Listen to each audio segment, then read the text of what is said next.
Libro, El príncipe que ha de venir. La maravillosa profecía de las 70 semanas de Daniel, con respecto al anticristo. Escrito por Sir Robert Anderson. Capítulo 9. La cena pascual.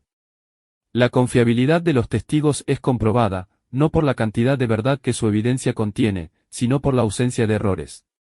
Un solo error craso puede servir para desacreditar un testimonio que parecía de la mayor credibilidad. Este principio tiene aplicación para estimar la credibilidad de las narraciones de los evangelios, y le asigna una importancia que difícilmente puede ser exagerada a la cuestión que se suscita en esta controversia: ¿tuvo lugar la traición en la noche de la cena pascual?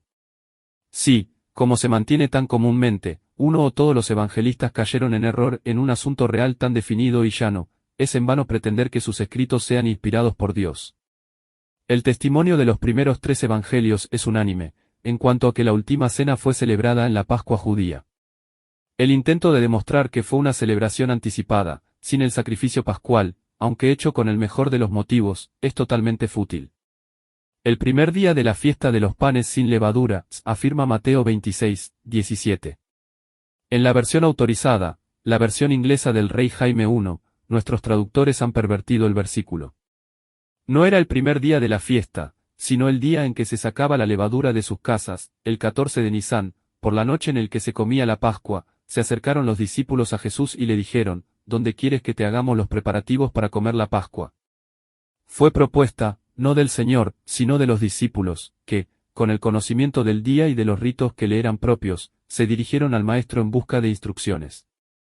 Con una claridad aún más grande, Marcos narra que esto tuvo lugar en el primer día de la fiesta de los panes sin levadura, cuando estaban sacrificando el Cordero Pascual, Marcos 14, 12. Y el lenguaje de Lucas es quizá todavía más inequívoco: llegó el día de los panes sin levadura, en el cual se debía sacrificar el Cordero de la Pascua, Lucas 22, 7. Pero afirman confiadamente que el testimonio de Juan es claro y sin ambigüedades que la crucifixión tuvo lugar precisamente aquel mismo día, y se insiste en ocasiones que en la misma hora que el sacrificio pascual. Muchos autores eminentes se podrían citar en apoyo de esta posición, y la controversia desarrollada en su defensa no tiene fin. Pero no se puede tolerar ninguna apelación a grandes nombres por un solo momento cuando lo que está en juego es la integridad de las Sagradas Escrituras, y a pesar de la erudición que se ha invertido para demostrar que en este punto los evangelios están en desesperada contradicción, nadie que haya aprendido a valorarlos como revelación divina se sorprenderá de que la mayor dificultad se apoya en la prevaleciente ignorancia acerca de las ordenanzas judías y de la ley de Moisés. Todos estos escritores confunden la cena pascual con la fiesta que le seguía, y a la que le daba su nombre. La cena era un memorial de la redención de los primogénitos de Israel en la noche anterior al Éxodo. La fiesta era el aniversario de su verdadera liberación de la casa de esclavitud. La cena no era una parte de la fiesta, era moralmente la base sobre la que la fiesta se sostenía, así como la fiesta de los tabernáculos estaba basada en la gran ofrenda por el pecado del día de la expiación que la precedía. Pero de la misma manera que la fiesta de las semanas vino a ser comúnmente designada Pentecostés, la fiesta de los panes sin levadura vino a ser llamada popularmente la Pascua, Lucas 22, 1. La fiesta de los panes sin levadura, que nosotros llamamos la Pascua, colabora Josefo. Aquel título era común a la cena y a la fiesta, y las incluía a ambas, pero el judío inteligente nunca confundiría las dos, y si él hablaba enfáticamente de la fiesta de la Pascua, con ello estaría hablando de la fiesta con exclusión de la cena. No hay palabras que puedan expresar con más claridad esta distinción que aquellas que nos da el Pentateuco en la promulgación final de la ley: pero en el mes primero, a los 14 días del mes, será la Pascua de Jehová. Y a los 15 días de este mes, la fiesta solemne, por 7 días se comerán panes sin levadura, Números 28, 16 al 17. Abriendo el capítulo 13 de Juan a la luz de esta sencilla explicación, toda dificultad desaparece. La escena es la de la cena pascual, en la víspera de la fiesta, antes de la fiesta de la Pascua, Juan 13, 1, y después de la narración del lavamiento de pies, el evangelista continúa explicando la apresurada salida de Judas, explicando que, para algunos, lo que el Señor le quería decir era: compra lo que necesitamos para la fiesta, Juan 13, 29. El día de la fiesta era un sábado, en el que era ilícito comerciar, y puede parecer que los suministros necesarios para la festividad podían aún ser comprados la noche precedente, porque otro de los errores en los que esta controversia abunda es la asunción de que el día judío era invariablemente contado, empezando por el anochecer. De esta manera era, por ejemplo, el día de la expiación, Levítico 23, 32, y también el sábado semanal. Pero, aunque la Pascua se comía entre las 6 de la tarde y la medianoche, este periodo quedaba destinado por la ley, no como el principio del 15 de Nisán, sino como la tarde o noche del 14, comparar con Éxodo 12, 6 al 8, y Levítico 23, 5. El 15, o día de la fiesta, se contaba, indudablemente, desde las 6 de la mañana siguiente porque, según la Misná, Tratado Berachot, el día empezaba a las 6 de la mañana. Tal, indudablemente, era la norma acostumbrada, y notablemente en cuanto a la ley de limpieza ceremonial. Ciertamente, este mismo hecho nos capacita para concluir sin dudas de ningún tipo que la Pascua, a causa de la cual los judíos rehusaron entrar en el pretorio, a fin de no contaminarse, no era la cena pascual, porque aquella cena no se comía hasta después de la hora en que hubiera cesado la contaminación. En el lenguaje de la ley, cuando el sol se ponga, será limpio, y después podrá comer las cosas sagradas, porque su alimento es, Levítico 22, 7. Pero este no era el caso con las ofrendas santas del día de la fiesta, que de necesidad tenían que comer antes de la hora en que hubiera cesado su contaminación. La única cuestión pendiente, por lo tanto, es el que la participación de los sacrificios de paces de la fiesta pudiera o no designarse con el término de comer la Pascua. La misma ley de Moisés nos da la respuesta: sacrificarás la Pascua a Jehová tu Dios, de las ovejas y de las vacas. No comerás con ella pan con levadura, 7 días comerás con ella pan sin levadura, Deuteronomio 16, 2 al 3, segundo Crónicas 35, 7 al 8. Así, si las palabras de Juan son inteligibles tan solo cuando se interpretan de esta manera, y si cuando se interpretan de esta manera son consistentes con el testimonio de los otros 3 evangelistas, no nos queda ningún elemento de duda, llegando a la absoluta certeza de que los sucesos del capítulo 18 tuvieron lugar en el día de la fiesta. O, si aún se necesitase confirmación, los versículos finales de este mismo capítulo la dan, pues, según la costumbre citada, era en la fiesta que el gobernador le soltase un preso al pueblo, Juan 6 y 39.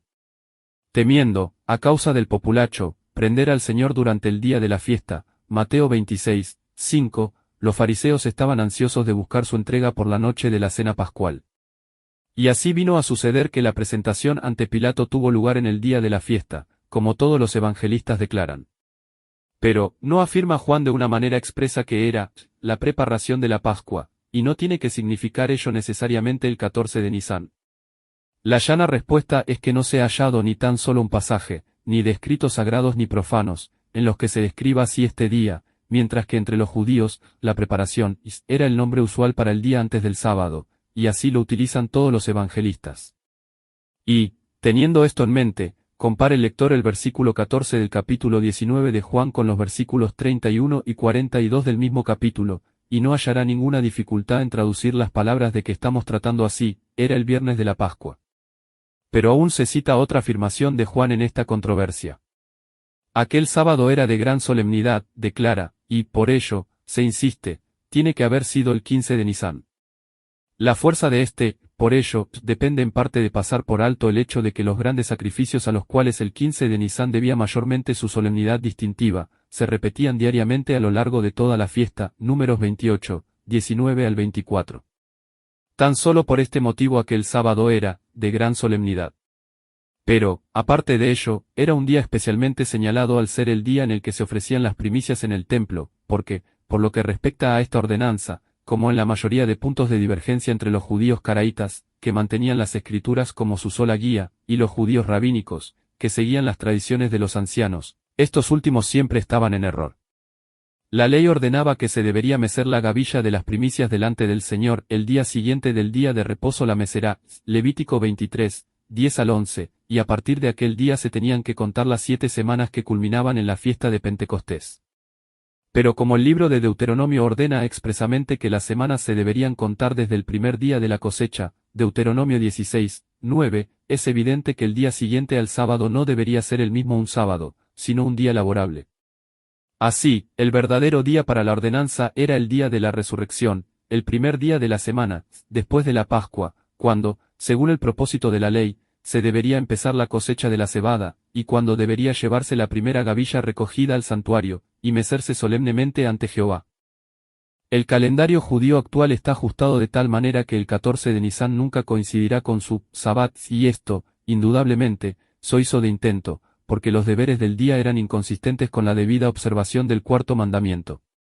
Por ello, el día siguiente del día de reposo sería, invariablemente, un día laborable, con lo que la ley es perfectamente consistente en procurar que la gavilla fuera mecida el primer día de la cosecha.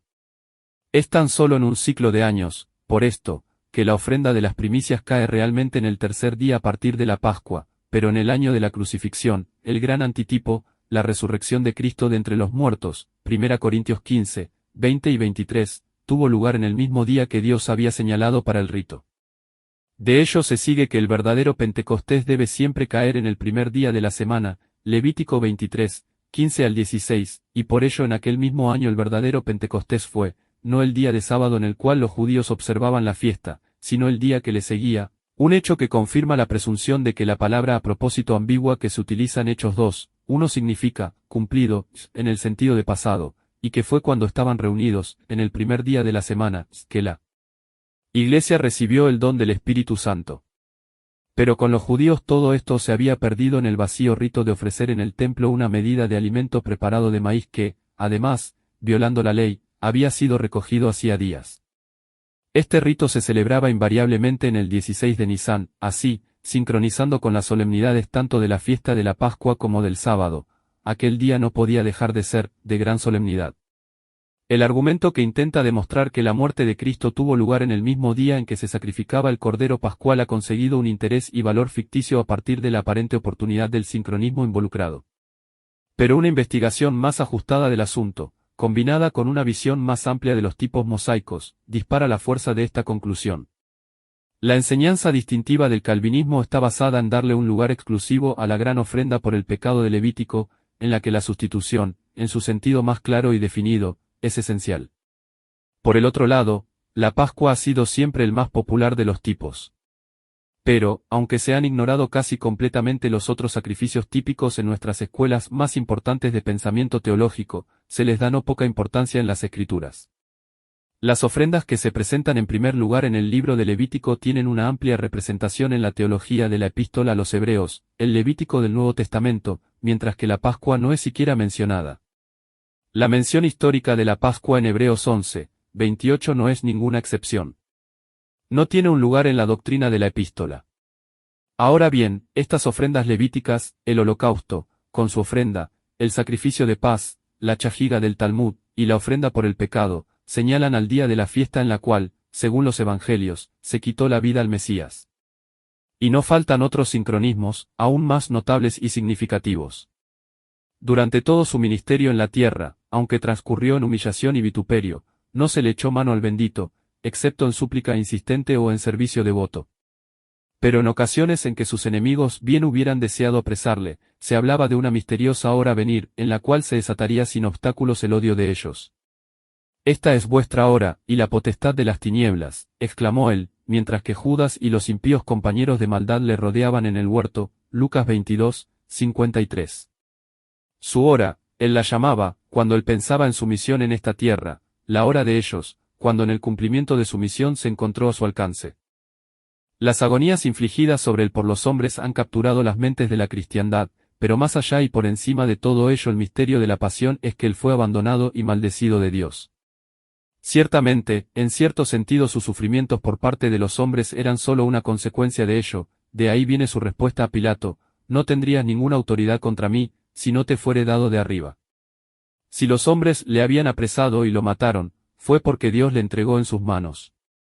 Cuando aquella hora señalada llegó, la poderosa mano dejó de mantener lo que hasta entonces le había escudado de ultraje. Su muerte no fue el principio, sino el final de sus sufrimientos, la verdad es que fue la hora de su triunfo. La agonía en la medianoche en Getsemaní fue así el gran antitipo de aquella escena de la medianoche en Egipto cuando el ángel destructor recorrió la tierra. Y así como su muerte era el cumplimiento de la liberación de su pueblo, así tuvo lugar en el aniversario de aquel mismo día, que sacó Jehová a los hijos de Israel de la tierra de Egipto en orden de campaña, Éxodo 12, 51. La Pascua anual era tan solo una celebración en memoria de la Pascua en Egipto, la cual era el verdadero tipo. Además, se sacrificaba no a la hora en que el Señor murió, sino después de aquella hora, entre la hora novena y la 11ª, dice Josefo. El día de la crucifixión fue el aniversario no solamente del Éxodo, sino de la promesa a Abraham, Éxodo 12, 41. El día de la resurrección fue el aniversario del paso del Mar Rojo, y de nuevo el del asentamiento del arca sobre Ararat, Génesis 8, 4. Nisan, que había sido el mes séptimo, pasó a ser el mes primero al tiempo del Éxodo. En el 17 de Nisan la tierra renovada emergió de las aguas del diluvio, el pueblo redimido emergió de las aguas del mar, y el Señor Jesús resucitó de entre los muertos. Si este episodio ha sido de bendición para tu vida, por favor, no dudes en dejarnos un comentario mencionando desde dónde nos escuchás, y cómo ha sido de bendición para ti. Los testimonios de nuestros seguidores nos sirven de aliento en soporte bíblico para seguir produciendo episodios como el que escuchaste.